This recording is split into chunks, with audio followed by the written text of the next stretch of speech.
തേങ്ങാപ്പാൽ കൊഴുക്കട്ട.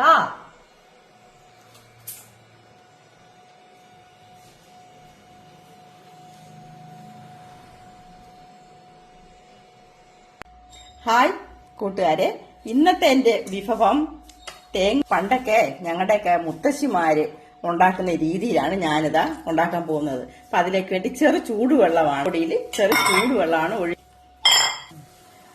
ഇതാ ഒരുവിധം കുഴഞ്ഞിട്ടുണ്ട്. ഇതില് ഉപ്പ് ചെറു ചൂടുവെള്ളം ഒഴിച്ച് കുഴച്ച് ഇതിലോട്ട് തേങ്ങ ഇടുകയാണ്.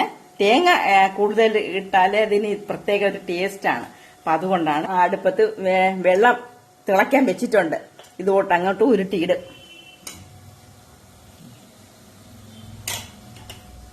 ഉണ്ടമാവ് കൊഴുക്കട്ടൊക്കെ മാവ് കുഴച്ച് വെച്ചിട്ടുണ്ട്. അപ്പൊ അതിൽ വെക്കേണ്ടി വെള്ളം അടുപ്പത്ത് തിളക്കാൻ വെച്ച് വെള്ളത്തിലോട്ട് ഉപ്പ് പൊടി ചേർക്കുകയാണ്. നമ്മൾ ആവശ്യത്തിനുള്ള ഉപ്പ് ഉരുട്ടിയിടുക. അപ്പൊ ഇങ്ങനെ കൊഴുക്കട്ടയിലേതാ ഇങ്ങനെ നീളത്തിലും ഇടാം, പിന്നെ ഇങ്ങനെ ഉരുട്ടി റൗണ്ടും ആക്കി ഇടാം. ഏത് തിളച്ചുകൊണ്ടിരിക്കുമ്പോഴേ ഇടാവും, അല്ലെങ്കിൽ അത് പിന്നെ വെള്ളത്തിൽ പിന്നെ കലങ്ങി പോകും.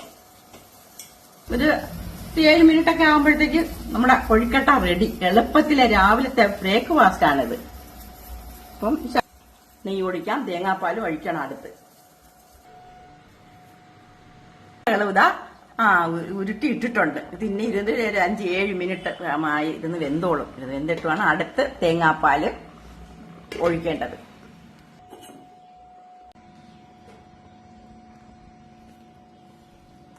നമ്മുടെ കൊഴുക്കട്ട ഇതാ കറക്റ്റായിട്ട് തേങ്ങാപ്പാലാണ് ഒഴിക്കുന്നത്. അപ്പൊ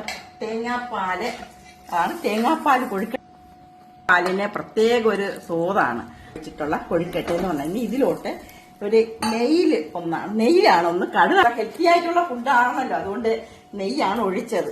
ഉള്ളിയിട്ട് തേങ്ങാപ്പാൽ ഒഴിച്ചിട്ടേ ഒത്തിരി സമയം വെക്കാൻ പാടില്ല. അത് ഇതാവുന്ന തിള വന്നത് നമ്മൾ അടുത്ത ഉള്ളിയിട്ട്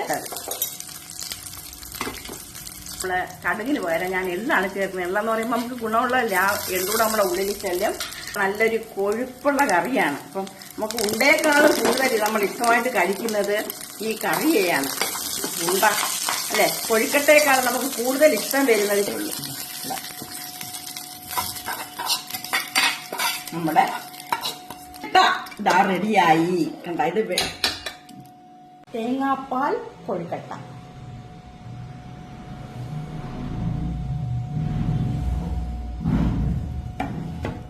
എന്റെ കട്ടകൾ മുകളിലോട്ട് കാണാമായിരുന്നു.